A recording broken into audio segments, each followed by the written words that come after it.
All right, go ahead. All right, welcome everybody. My name is Tony Bellino. I'm a member of the executive board of MSET, and on behalf of the board members, we are thrilled that you have chosen to spend your valuable time with us this evening to learn more about mind, brain education, and technology. We are very excited to have part 2 of our Science of Learning series. And once again, we are joined by our friends from Frederick County Public Schools, Maureen Corio and Tammy Sander. Maureen and Tammy are both teacher specialists for employee induction and professional learning in FCPS, which is part of the Department of Organizational Development. This will be our second installment tonight. So to the follow-up of Science of Learning, using technology to reduce cognitive load. And we are sure that there's going to be some great learning tonight. So before we start, there's just a few housekeeping things we want to go over. Feel free to post any questions or comments in the chat. Tammy and Maureen will be asking you to post your questions, so feel free to share your thoughts. And now, without any further ado, it's my pleasure to turn this evening over to Maureen and Tammy. Thank you, Tony, and thank you, Brandy, for having us once again, and Brian too. Welcome everybody, and welcome back. If you were with us last month, we're super excited that you're here again, especially at Wednesday night at 8 o'clock after what I'm sure was a really long day. Convinced more than ever that educators are the hardest working, most dedicated people in the world, right? So thank you again for being here, and we are going to continue our discussion around mind-brain education and how that connects with technology and how we can kind of combine those two to have the greatest, best results for our students and instruction, right?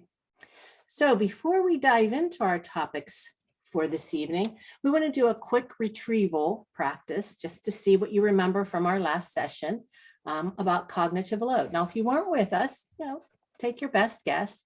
And we're going to ask you to try to answer these questions without using any resources. But no stakes, so no stress, right? It's Wednesday night, it's not a pop quiz, no one's scoring this. Our first question is, what is the type of cognitive load that we need as educators to reduce because it distracts working memory from processing new information? So I'm going to ask you to think about that for a few seconds, and then if you think you know what it is and you want to enter that into the chat, that would be fantastic. This is a little bit of productive struggle, or what my daughter used to call squeezing her brain.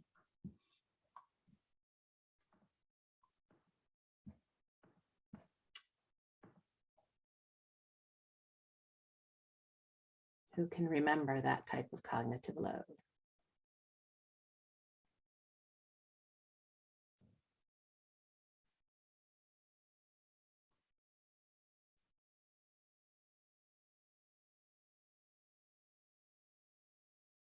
Give you a hint, it starts with an E. All right, excellent, Brandy. Yes. Here we go. What she said. What she said. Love that. How about this next question?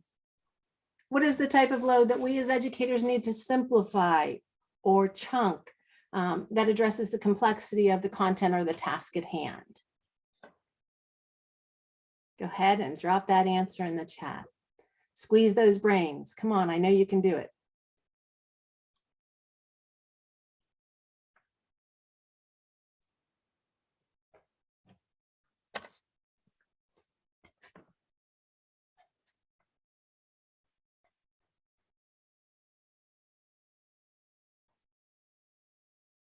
Do I have to tell you what this one starts with too? Oh, thank you, Lindsay. Lindsay. Right, that intrinsic is that task at hand. It's whatever you're doing right there in that day's lesson. And for some kids, it's perfectly fine, easy lift. But for some other kids, it can be quite heavy. And that's where scaffolding and chunking really can help them out a lot. And then the third question, what is the third remaining type of cognitive load that we need to maximize that calls for that deep processing or forming of schema and new information by integrating that with previous learning? Yes, love that these answers are falling in. I know, process of elimination, right? Jermaine, awesome work. See, that wasn't so bad. Did a great job. And now that we've been reminded of these three types of cognitive load, intrinsic, extraneous, and germane, we're curious about how that information has impacted your thoughts since our last session. And again, feel free to take advantage of the chat and share with us any ideas you've had, any follow-up thoughts. How have you been able to reduce extraneous load? What have you been doing to simplify intrinsic load? And what I'm really interested in is, have any of you spoken to students about it? Have you had a chance to talk to your students and tell them why you're doing what you're doing?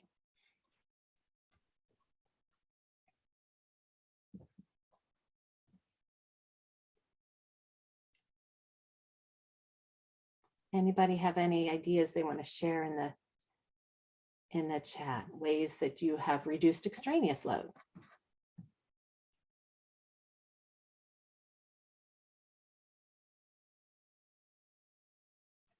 Or have you done anything to simplify intrinsic load? And has anyone had a chance to talk to students? Those are the big questions. Reducing text in playlists. Supporting dual coding. Wow, nice. Excellent. Great. Anytime we can reduce that text, right? Especially if we're going to be talking at the same time. So this has been a great retrieval of what we did last time. If you weren't with us last month, and know that we talked about cognitive load and the 3 different types. Thank you. The idea of using chunking and telling students why we're doing that, just to break it into pieces, and that makes it easier to space it as well.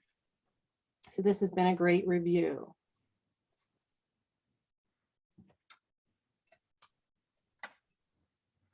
Okay, so we wanted to begin tonight, but with this simple formula for learning, and that's located here at the top of the slideshow. Attention plus memory equals learning.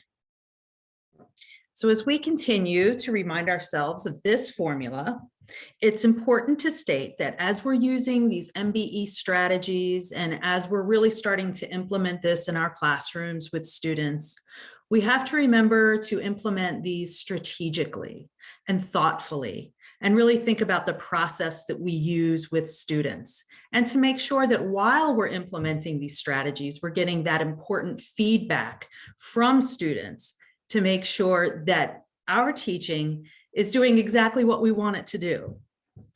So we also want to take a look at how that MBE intersects with technology, so that we make sure that when we use technology, we use it powerfully, and that we're leveraging it to really enhance and revolutionize the way we're teaching students and the way our students are learning.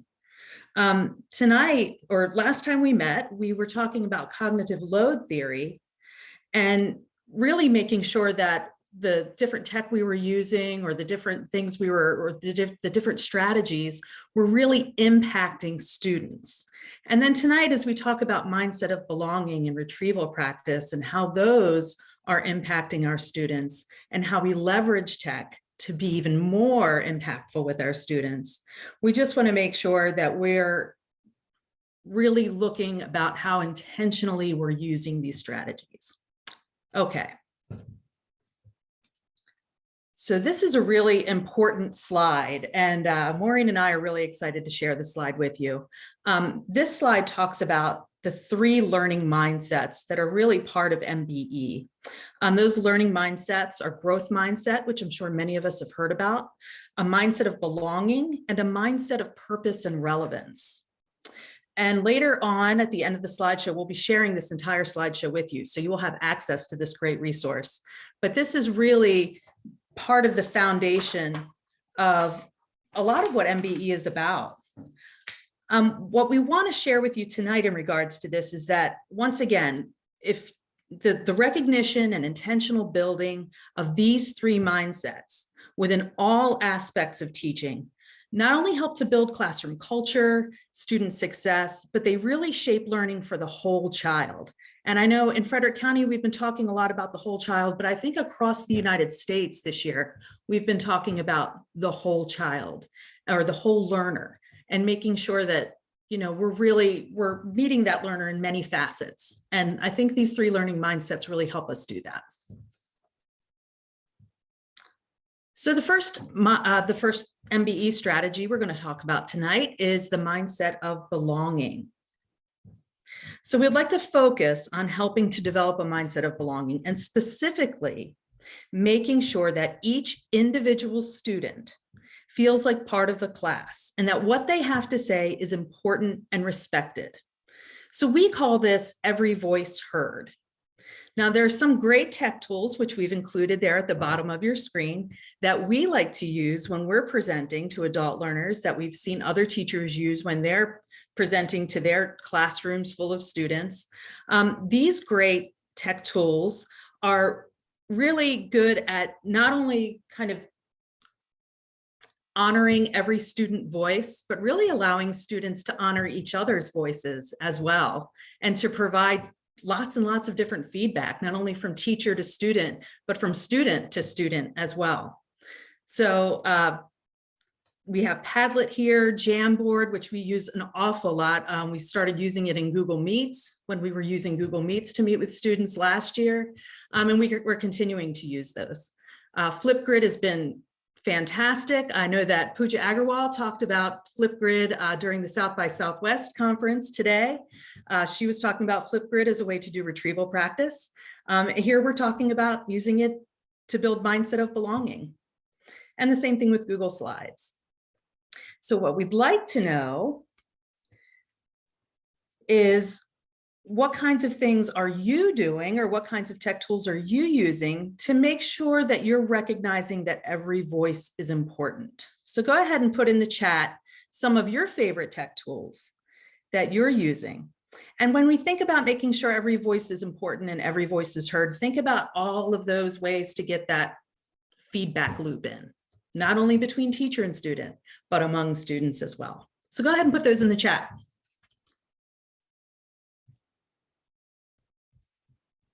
Pear Deck, love it.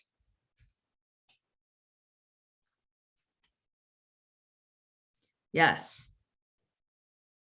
Any kind of discussion board in your LMS is a great idea. And I also like in most LMSs, especially within the discussion board, you have multiple ways of communicating. So you can type it out, you can make a video, you can do voice to text. There's lots of different things going on. Excellent. And remember that if a student feels like they belong in your class, that their ideas are respected, that it's safe to try and take risks, then we know that their stress is reduced, and that reduction in stress is one of those extraneous loads that we were talking about just last month. Those are some great ideas there. I hope we can capture this chat. So another aspect of the mindset of belonging is valuing each individual for the unique person that they are. And it's really important that we communicate to students how important each one of them is, and not only by capturing their voice, but helping them also to build their own identity. And we can do this by getting to know their DNA. And it's probably not what you're thinking right now. So in the world of education, when we say get to know their DNA, we're talking about getting to know each student and knowing their dreams, their needs, their abilities, and then taking that information and incorporating it into the content of what we teach every day, letting them feel like that they are a unique person and that we value the unique person that they are. So belonging is so much more than just telling a student that you belong. It's really that purposeful recognition of each student's contribution to the class and the class culture. That's what builds the class culture. So as educators, I know so many of us use those interest inventories during that first week of school in August or September, and that is super, super important. But why just that first week of school? Why not each month? Why not the start of every unit, or just a few questions here or there on the end of a test or on an exit slip?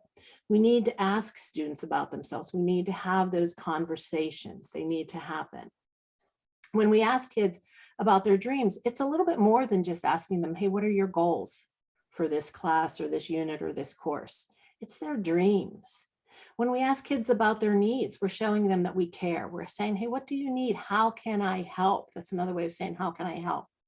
What can I do to make this a little easier for you? What can I do to reduce that intrinsic load, right?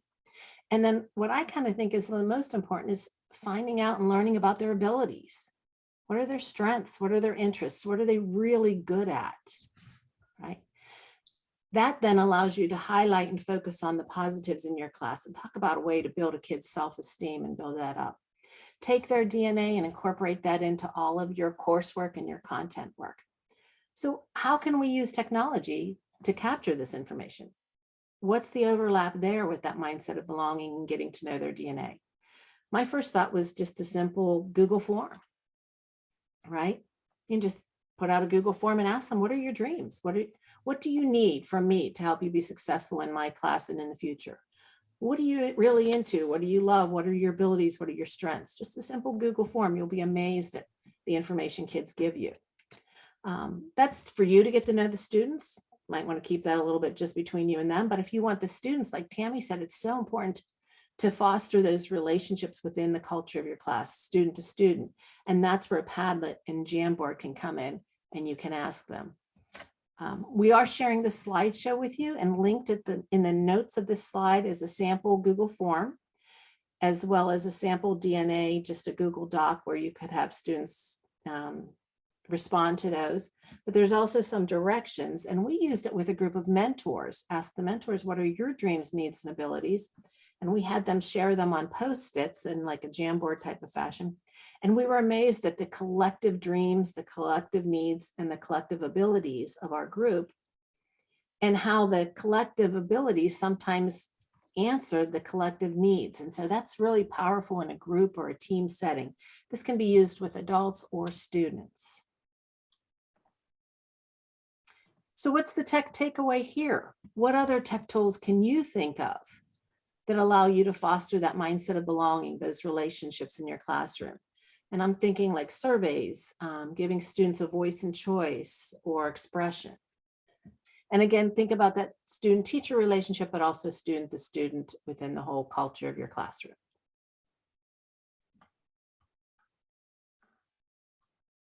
Flipgrid. Flipgrid is great because you can change the settings so just the teacher sees their responses or the whole class. Yes, You Sarah, mentioned Mentimeter, yeah. Video, yes, I've used that just a few times, but I do like the idea that students can create and it kind of express lots of different things. Can't you even use music with that too? I think that's really cool. Some great suggestions there. I'm going to turn it to Tammy. We're going to dive into our second topic for this evening. So we just finished talking about mindset of belonging, and just so that you know, there's so much overlap in all of these MBE strategies that to kind of talk about them separately that doesn't really do them justice. And I think as we end up talking about retrieval practice, and even when we were talking about cognitive load, you start to see how all of these different strategies build on each other and work together to really change the way your entire classroom works. And it kind of happens from the inside out, which is really, that's exciting too. The rest of the evening, we're going to be talking about retrieval practice. And some of the really big ideas in retrieval practice are, number one, it needs to be low stakes or no stakes. The idea of retrieval practice is that it's a learning strategy and not an assessment strategy. So when retrieval happens well, students are building on their learning. They learn about what they know and what they don't know, and they're able to learn from those mistakes. And the only reason why they can learn from those mistakes is because they get to do it in a no-risk environment. The other thing that is a really big foundational element of retrieval practice is this idea of desirable difficulty. And you witnessed that firsthand tonight when we did some retrieval practice with you on cognitive load. You know, without using any resources, you had to go back into your mind and kind of bring forward those 3 types of cognitive load for yourself. And that deep thinking, that trying to remember, maybe even thinking about the visual that we showed you last month, or using some of the little hints that Maureen was giving, you were able to say, oh, that's right, it was intrinsic load, or oh, it was extraneous load. And then sometimes when you get those first 2, you're like, oh, the third one's germane. That's right, it's all 3 of those. Anyway, that bringing up of that memory is really that desirable difficulty, and that's what makes the learning sticky. So that's what we like about retrieval practice. And the more you do it, the better students get. So one example we wanted to talk about tonight in terms of retrieval practice is the idea of using flashcards. There are lots of different ways to do retrieval practice, and many of you have heard of brain dumps and 2 things and doing retrieval guides. there's all kinds of great things that you can do to get retrieval practice. Think, pair, share is another great idea. But since we're talking about tech tonight, we really wanted to think about some great tech that we can associate with flashcards. Now, the best thing about flashcards is that students get to create them and they get to use them well. And so remember when I talked about desirable difficulty, you have to make or create a flashcard where the answer is hidden. You have to call that to mind without the resource. So make sure that when you're thinking about great ways to make flashcards, you know that that answer part is hidden while the student is trying to retrieve that information. So we have some great tech tools that we're using. Yes, Quizlet is great. What I liked, what we were using, I think just a couple weeks ago when we were planning this, was the Pear Deck Flashcard Factory, where you can draw and label and write out flashcards. You can get feedback from the teacher as you write those flashcards. And I love the idea of being able to draw and label plus type. So you have some of that dual coding opportunity there. That was one of my favorites. And I really like that you got some instant feedback from the teacher before that flashcard went on. And you could use those flashcards in a different way. Oh, good. Somebody's been using the Pear Deck Factory. That's awesome. And so any opportunities, remember, that you have to give students quick, no stakes quizzing in multiple modalities is great. Having students draw, having students use whiteboard or Jamboard, having students creating images using lots of different tech tools, those are all great ways to get retrieval practice. And once again, the use of a Flipgrid or a Padlet, something where students are kind of creating video, is great. We were doing a book study. We had our learners create a Flipgrid video where they had to summarize a big concept. And so they had to create a little, they had to create an image, and then they had to use that image to explain that process. And it was really good. So lots of ways to use tech.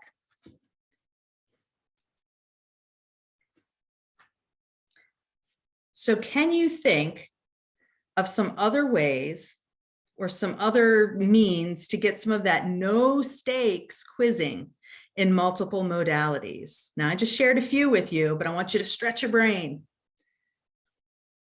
Oh, love the idea of using a Google form. Edpuzzle, wonderful. Kahoot, yes. Which one doesn't belong? That came up tonight in a class we had this afternoon. Oh, Nearpod, we've been using that. Great, Amber. I love it.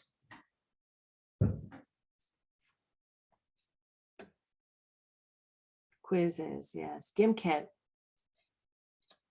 Remember, every time you lower the stakes for retrieval, you're adding more opportunities for that feedback loop to occur. And the more that feedback loop can occur, the more your students will know what they know and know what they don't know. And that's the important part of learning, is that students have to realize that they don't know that information. And that only comes about when there are multiple opportunities to learn it and multiple opportunities to fix that learning.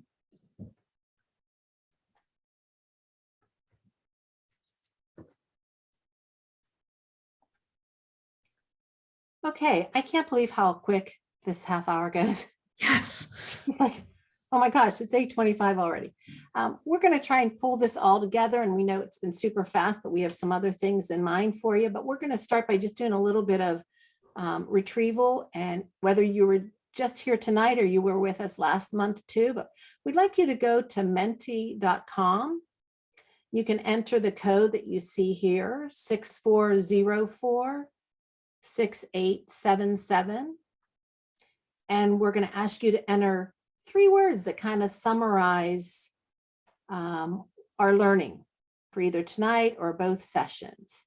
3 words. We're going to ask that you don't use the word mind, you don't use the word brain, and you don't use the word education, right? And we're going to give you a minute or two, and then I'm going to pull that up, and we're going to see a word cloud.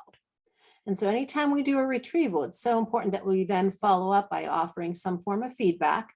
And that's when I'm going to show you the word cloud that will provide you with the feedback. So that's when you're going to have those aha moments. You're going to know the 3 words you entered, but then you're going to be like, oh, that word too, and that word, and you're going to see what everybody else entered. So that's great feedback. And then it allows you to think about it. And that's that metacognition piece too. So we'll give you another minute or so here to enter your words. And then I'll flip my tabs here and we can go to the Mentimeter.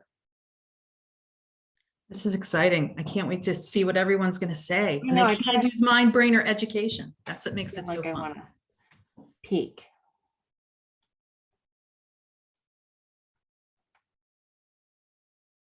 I feel like we should have the Jeopardy music playing here. Okay, I'm going to jump to Mentimeter and continue to enter those 3 words. Let's see what we have. Wow. Ooh. Ooh, cognition, retrieval, metacognition, retrieval practice. Researched.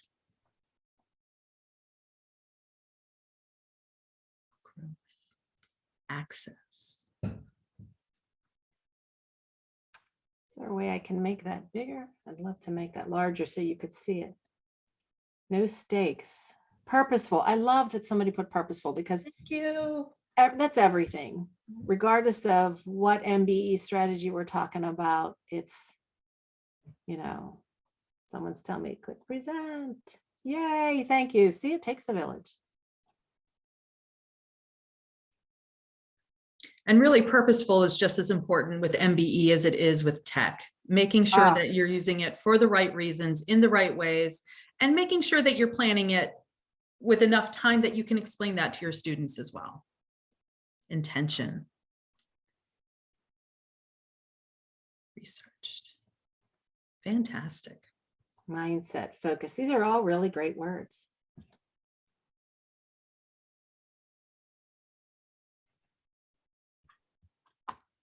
Okay. Thank you for engaging in that. That was great. This is a great example of a retrieval practice because it was definitely no stakes, low stakes, right? Because Mentimeter's anonymous, we didn't know who put which 3 words. And so it's a great tool to use with students. And it's great. You can add that profanity filter if you're a little worried about not knowing who enters which word. Just a little something there, right? And again, that reminder that we provided that little bit of feedback and then that metacognition. So you have that feedback driven metacognition. As usual, we always like to provide you with some resources, things that we didn't get to. Remember, we're always using our powerful teaching book. So we have a summary sheet on the ways to use that virtually. There is, I think we might have mentioned a little video on there. Some people really struggle with the idea of no stakes, low stakes. And so that video kind of helps with that. There's a great article that just came out, I think just the other day, Tammy and I found it on flashcards and how to use them, and then the 10 principles of cognitive load. So there's some additional resources that you'll have access to as well. So we also are excited to tell you that half an hour is just not enough. So starting tomorrow morning at 9 a.m., we're going to continue this discussion with a slow Twitter chat.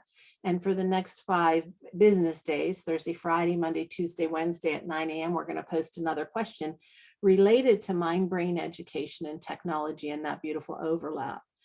So you want to follow Tammy and I on Twitter and look for that hashtag MSETMBE.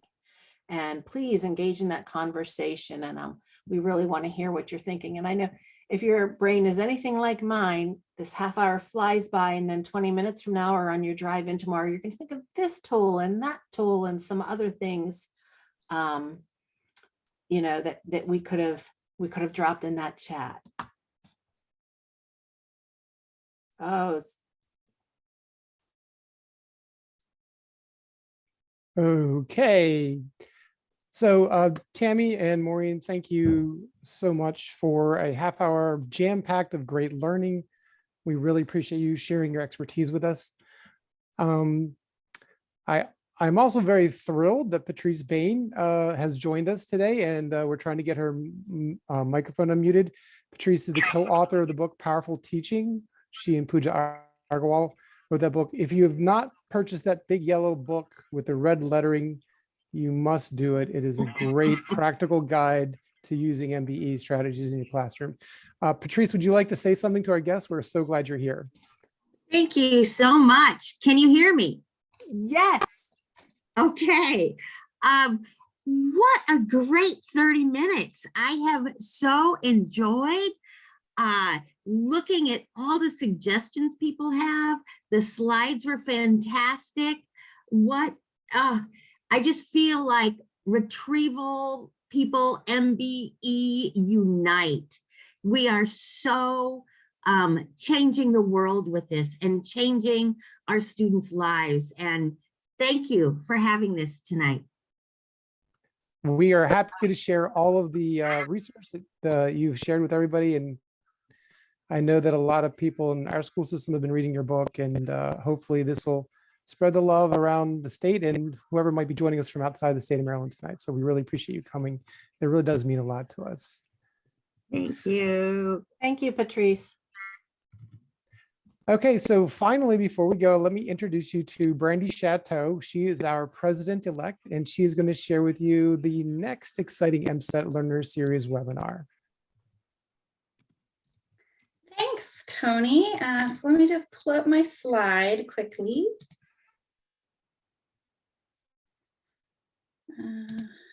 Here we go.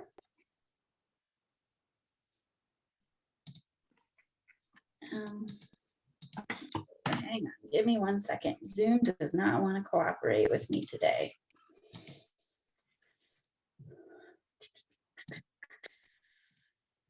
All right, there we go. Okay, so our next MSET webinar is on building an esports program. We're going to have Tammy Neal. She is a teacher in Florida who has been running a competitive esports program for several years now. And so if you're interested in esports or how to start a club, she'll give you all of those tips. Our next webinar is on March 23rd. So March 23rd at 8 p.m. building an esports program. I will send out the link for registration as a follow-up to this webinar, along with a link to the slides and all the other resources that have been shared here this evening. So I want to thank all of our presenters for spending their evening with us. I'm really looking forward to the slow chat. So thanks so much, everyone.